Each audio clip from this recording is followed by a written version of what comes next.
Alors salut à vous, la communauté, la future communauté. Bienvenue déjà à ceux qui me suivent et bienvenue à ceux qui sont nouveaux dans la communauté, ceux qui vont suivre la vidéo pour la première fois, enfin ceux qui s'abonnent. Le compte est neuf, la chaîne est encore toute neuve, alors abonnez-vous massivement, partagez la vidéo. Et on commence tout de suite, on va parler de l'avant-match Barça-Bayern. Alors déjà, ça va être un match compliqué, ça va vraiment être un match compliqué avec tous les blessés que nous avons, mais on va commencer par parler de nos points forts. Parce que franchement, il y a plus de négatifs que de positifs, mais commençons d'abord par le positif. Déjà, on va dire qu'on attaque, on a Memphis, il est plutôt en bonne forme, on l'a vu avec les Pays-Bas. Il nous a vraiment montré qu'il était en forme et qu'il était chaud. C'est vraiment bien pour nous, les supporters du Barça, parce que on attaque vraiment, c'est pas l'agent en ce moment. Et puis on a aussi Pedri et De Jong qui sont bien. Pedri était en vacances, il a joué énormément de matchs la saison passée et le début de cette saison. Donc Pedri qui revient, De Jong qui est en forme, on l'a bien vu aussi. Donc c'est vraiment, s'il faut chercher des points forts, on devrait les chercher comme ça. C'est vraiment nos points forts. Et aussi en fonction du système de jeu et de l'entame du match, on pourrait espérer quelque chose. Ça va vraiment dépendre de ça.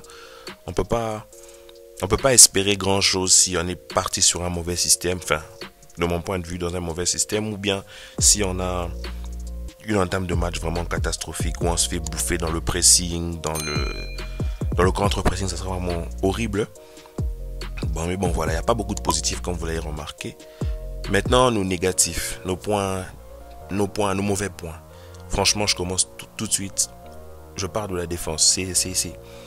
Franchement, on va dire, on a beau avoir Araujo, Eric Garcia qui est venu, Mingueza qui est revenu. Franchement, j'ai pas confiance du tout en cette défense. Pour moi, c'est une défense qui a encore besoin de se trouver. On a besoin d'instaurer un système de jeu fixe. Si pas fixe, ben, au moins que les joueurs sachent comment jouer.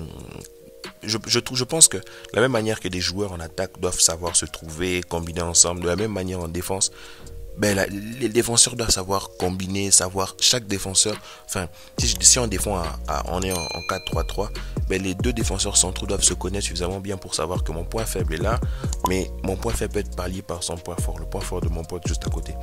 Donc je ne pense pas que cette défense-ci a déjà trouvé le mécanisme en fait, est déjà bien huilé pour pouvoir affronter un aussi gros match. Parce que Bayern de ce côté, c'est vrai qu'ils ont une défense à faire, mais en attaque.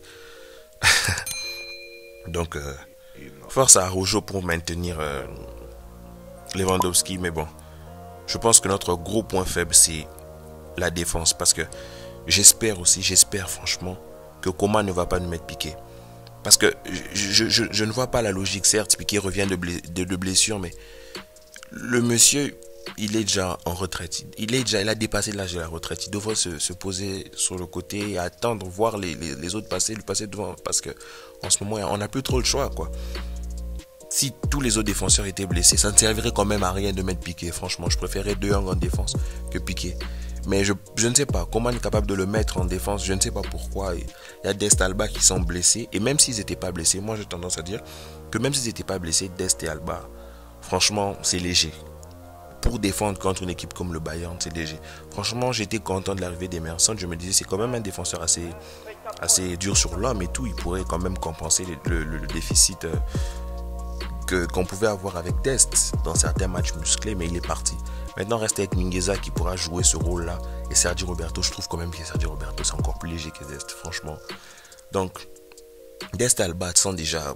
Alba a un problème, il n'a pas joué contre l'Espagne, avec l'Espagne, et Dest a un problème à la cheville. Donc, s'ils jouent ce match-là, franchement, ça serait déjà pas top, parce qu'ils ne seront pas au top de leur forme.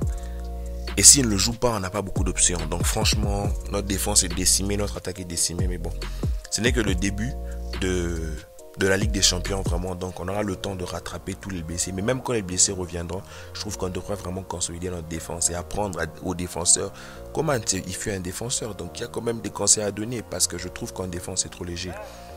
Et puis d'un autre côté, si on dit qu'on ne met pas Piqué et qu'on nous installe l'anglais, je trouve que l'anglais c'est pas mieux. Donc je pense que cette saison ici, ce début de saison, il a quand même essayé de se rattraper. Je trouve pas qu'il est aussi distrait, aussi ailleurs que la saison passée. Mais bon, l'anglais, j'espère qu'il va pas faire une faute bête à la 13e minute, offrir un penalty à Lewandowski gratuitement comme ça. Donc, un autre point négatif, c'est nos attaquants. Ils sont presque tous blessés, donc il va falloir vraiment... Donc, Depay, seul le monde dans son navire, vraiment. Donc, Ronald Koeman devra composer avec ce qu'il a. Donc, pour faire ça, pour créer un semblant d'équipe. Mais pour moi, ce match n'est pas un match référence. C'est un match qu'il faut jouer vraiment avec les tripes, avec son âme, avec le respect et l'amour que l'on a pour le Barça, pour ce maillot. Mais pour moi, on peut pas retenir ce match on pourra pas retenir ce match comme un match référence. Parce que, à moins qu'on sorte une performance XXL et qu'on les éclate 3-0, mais sinon, même si ça va se jouer au Camp Nou, moi je pense que c'est un match que l'on risque de perdre. Au mieux un match nul. Mais c'est vraiment un match où on devra montrer du caractère. Montrer que même blessé, on reste le grand Barça, quoi. Faudrait pas qu'on arrive en face du Bayern quand c'est face encore laminé. Imaginez on prend un autre gros score du type 5-0. Mais franchement, on est déjà à la risée de l'Europe. On se prend des tartes à chaque fois qu'on se pointe en Ligue des Champions. C'est des gifles qu'on prend. Donc pour moi, ça serait pas un match référence. C'est plutôt un match où, pour moi, il faudra montrer qu'on a encore de la valeur. Il faudra montrer son estime, son ego. Il faudra vraiment montrer qu'on est là. On est là. Bien qu'on n'ait pas la meilleure équipe du monde, on est là. On n'a pas la meilleure équipe du monde, mais on se fait pas mâchouiller, quoi. Donc, pour moi, c'est un match où il faudra être fort au milieu de terrain et en défense. Vraiment, pour moi, limite, vous allez voir, vous allez comprendre en fonction de mon système de jeu, vous allez comprendre ce que je veux dire. Mais il faut vraiment être très très fort en défense et surtout au milieu de terrain pour ressortir les balles. Il faudra compter sur un Busquets, je vous l'ai dit, moi je mets Busquets parce que c'est pas un match pour un jeune, quoi. Je vois pas, on peut pas mettre Nico Gonzalez, c'est vrai, on dit que c'est le futur Busquets, on peut pas le mettre maintenant et on peut pas mettre non plus De Jong en 6 parce que dès qu'on met De Jong en 6, on perd de la profondeur sachant qu'il n'y a pas d'attaquant. Donc ça c'est selon moi. Donc voilà, il faudrait que l'on aille avec une très bonne défense, il faut vraiment une bonne défense, une défense qui pourra être solide et un Busquets plutôt suffisamment mobile et un milieu de terrain qui pourra ressortir les balles.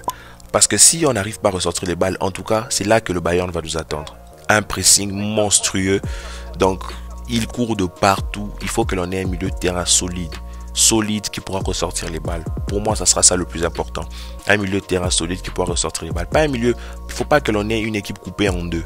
Franchement, il faudrait que ce match, limite, qu'on le joue pas en mode contre-attaque, mais vraiment qu'on ne soit pas trop replié, mais que l'on ait aussi la capacité de ressortir les balles proprement et qu'on ait des défenseurs mobiles. Vraiment, c'est pour ça que vous allez comprendre avec mon système, justement, je le redis, une défense mobile et un milieu de terrain solide. Parce qu'en attaque, en tout cas, Depay se retrouve seul et il faudra profiter de quelques occasions, les coups de pied arrêtés, les cafouillages limites. Bon. Maintenant, on peut espérer que sur ce genre de choses et sur quelques actions construites. Mais tout va passer, moi je pense que tout va passer sur la tenue de ballon de notre milieu de terrain. Certes, on n'aura pas la possession comme quand on joue contre, je sais pas, Getafe ou Valladolid, mais il faut que l'on ait la possibilité de tenir le ballon pour un moment, le faire tourner et pouvoir exploiter à fond nos opportunités. Mais si déjà en défense on prend l'eau et on n'a pas un milieu de terrain capable de ressortir les ballons, on n'a pas ces joueurs-là capables de poser le jeu, on n'a pas ces joueurs capables d'allonger, de dribbler, de casser des lignes. Alors franchement, on va se faire gifler. Rien à dire. On va se faire gifler. Et un autre point qu'il faudra surveiller, je pense, même pas je pense, mais il faudra être discipliné dans les replis défensifs, discipliné dans l'alignement. Il faudra rester concentré. Si Dest joue, mais Dest des fois il est pas concentré, Alba, des fois il est nonchalant, l'anglais, donc il faudra rester concentré. Bon là, on a beaucoup parlé, je vous montre mon système de jeu tout de suite. Donc moi je partirai plutôt sur en défense, bien sûr avec Ter Stegen au but. Comme vous voyez, je mets Araujo, l'anglais à gauche, Eric Garcia, parce que je pense que c'est quand même la défense qui est la plus mobile possible, parce que je pense pas qu'il se serait bien de mettre Piqué et je pense pas. Vous allez comprendre par la suite pourquoi j'ai pas mis de Mingueza, parce que certains me diront que non, il faudrait mettre Mingueza. Oui, je suis un peu d'accord, mais d'un autre côté, j'ai mis cette défense-ci parce que je pense que c'est la défense qui est quand même la plus mobile. Donc vraiment, c'est un souci de mobilité. Ensuite, au milieu de terrain, j'ai mis Busquets en 6. C'était un peu évident, je vous l'ai dit que je me préfère mettre Busquets en 6. C'est le joueur qui a quand même... On peut dire tout ce qu'on veut sur Busquets, mais je trouve qu'il a encore cette petite classe-là, cette capacité de par une feinte, libérer de l'espace. Vraiment, mais il ne faudra pas qu'il soit esselé. Il faudra vraiment que De Jong et Pedri fassent de leur mieux pour être présents. Et vous avez vu que juste en dessous de notre Pedri, j'ai mis Coutinho et Alba, j'ai mis Baldé. Ce sont les joueurs que j'aimerais voir entrer en cours de match. Pourquoi? Parce que je trouve que ce sont des joueurs que j'aimerais voir entrer en cours de match. Pourquoi? Parce que Coutinho, on ne peut pas le mettre déjà d'entrée de jeu. C'est vrai que si Coutinho était en forme, ça aurait été une option de plus pour nous en attaque. Mais je pense qu'on ne peut pas le mettre d'entrée de jeu. Ça fait très longtemps qu'il n'a pas joué. C'est un joueur qui doit jouer quelques minutes au bout du match. Et seulement si le jeu n'est pas trop intense. Et la même chose pour Alba. Alba, s'il a quelques gênes, j'aimerais bien voir Baldé. Parce qu'on n'a pas d'autre choix. Si on peut lancer Baldé, je pense que c'est un jeune qui peut avoir quand même le courage et le toupet de nous montrer des belles choses, des passements de jambes, des petits ponts contre le Bayern. Il pourrait quand même franchir un cap, un palier, un peu comme Alphonso Davies justement au Bayern. Donc moi j'aimerais bien le voir entrer. Et en attaque, je mets Depay et Demir.